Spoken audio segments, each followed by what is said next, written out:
Hi everyone, I'm Maria McLachlan and this is the third video in my series about bad arguments from trans activists.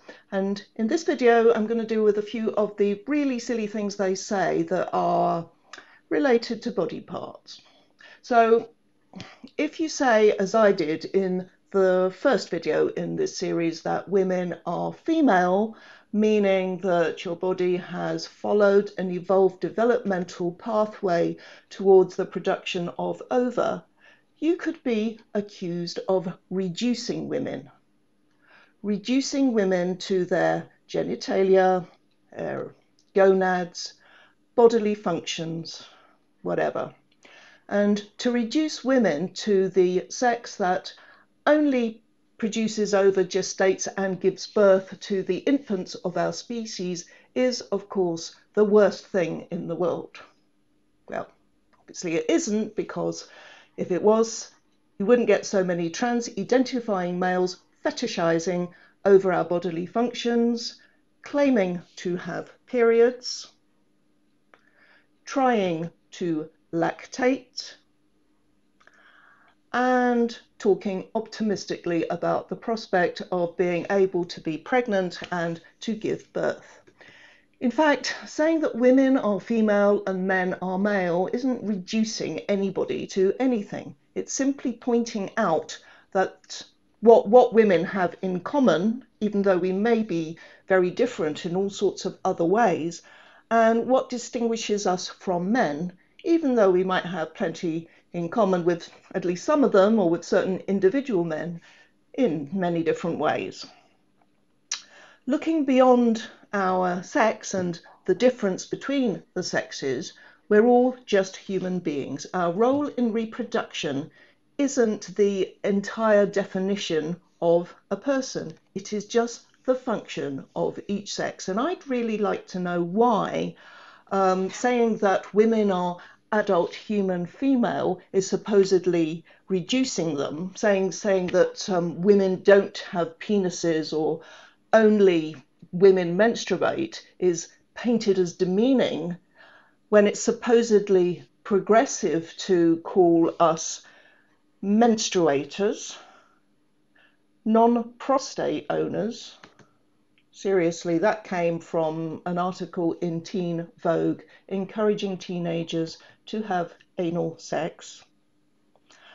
Vagina havers and uterus havers. It's not progressive, it's just stupid. And it's about trying to redefine the meaning of the words man and woman to suit the trans cult agenda.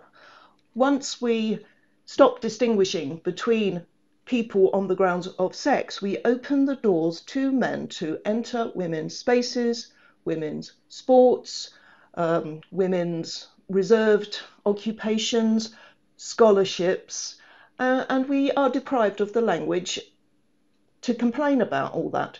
This guy, by the way, is calling for Mumsnet, a fantastic resource used by thousands of mothers and some fathers, to be closed down because he doesn't like the feminism forum, which is quite a small part of Mumsnet actually, but where the threat to women's rights by transgender ideology is by far the most frequently discussed topic. Go figure. So very progressive to try to prevent women talking about what concerns them. Anyway, there is nothing more reductive, more dehumanizing than to refer to women by their ownership of one or other bodily part or bodily function, except perhaps reducing womanhood to a feeling. And another response to explaining that women are female and what female means is even sillier. Have a look at this. Not all born women, in scare quotes, get periods, have ovaries or uteruses or breasts for that matter. Not all women can have babies, but that doesn't make you less of a woman. True. So why put this on trans women? Because you're men, and that doesn't make you less of a woman. It makes you not a woman at all. Of course, nobody is born a woman. People are born as babies, either male or female. That is not assigned. It's what you are. And okay, sometimes people are born with disorders of the reproductive tract.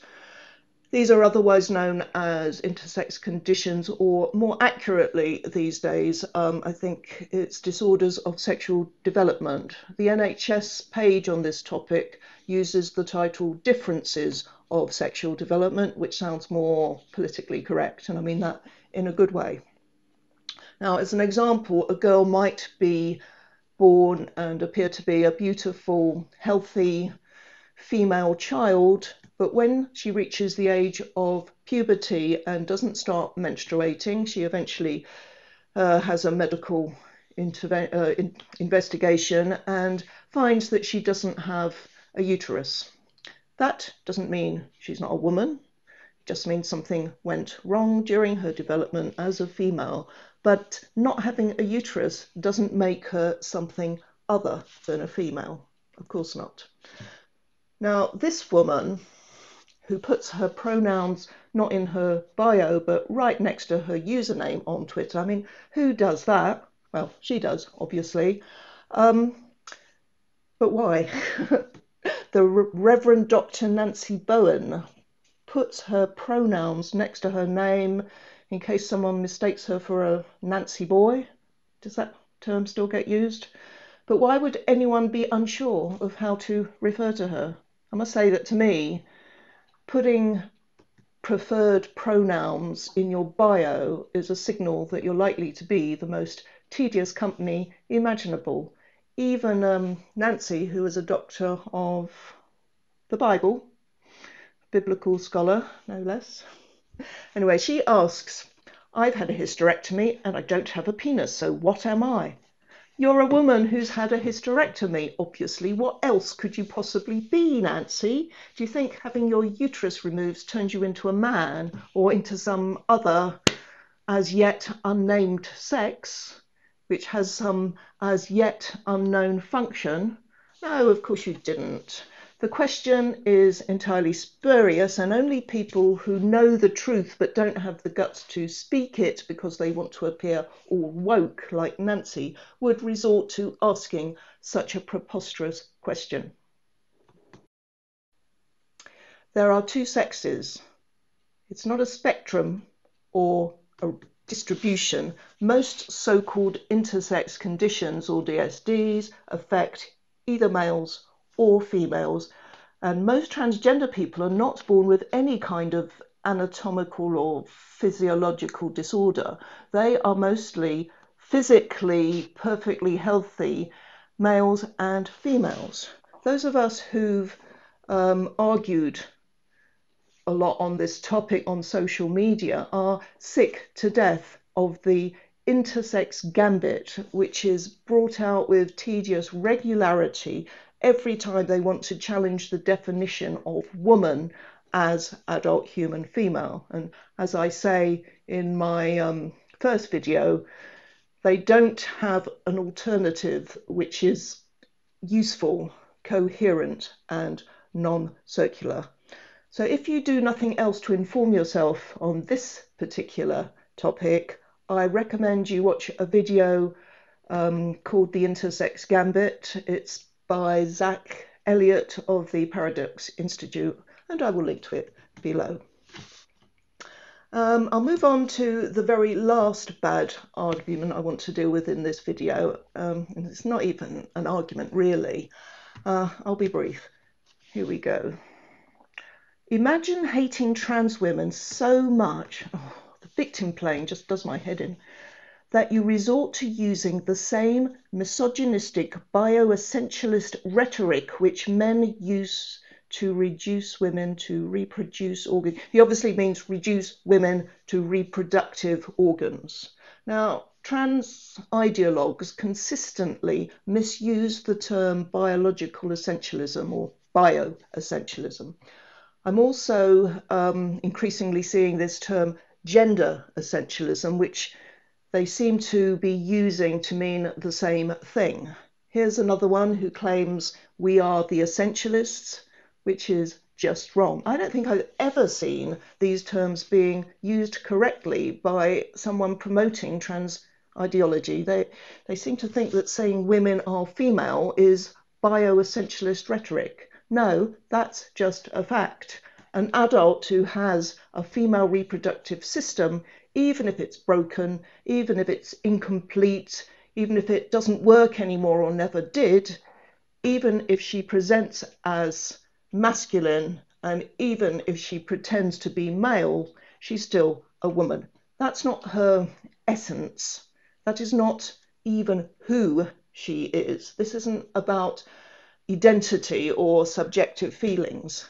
A woman is what she is, and ironically, the trans cults are trying to do away with that definition and reduce womanhood to some kind of metaphysical essence that manifests itself as a feeling that even a man can have.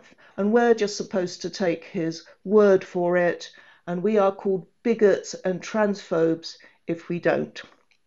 In fact, in respect of women and men, biological essentialism refers to a belief that certain qualities and defects are intrinsic to being male or female, rather than as a result of upbringing and cultural conditioning. Some of the clearest examples came from the anti-suffragists of the early 20th century. It was quite a popular belief at the time that women didn't have the mental strength to be involved in politics and didn't have the ability to reason, which makes them sound kind of like trans activists today. It was mainstream science at the time that women had inferior brains, and it was further suggested that the mental exertion involved in doing politics, even just voting apparently, could harm women's reproductive systems. And the same arguments have been made in many different cultures ever since, trying to keep women from pursuing certain activities and occupations. That is biological essentialism, not just saying that a woman is female and a man is male. And feminists have always opposed bioessentialist arguments that women shouldn't vote, shouldn't drive, shouldn't pilot planes, shouldn't practice medicine, shouldn't build bridges or design buildings or plumb toilets. And feminists all over the world continue to oppose those bioessentialist arguments. So just drop it. Okay, that's all for now, and I'll be back soon with another awful argument to unpack. Thanks for watching. Bye.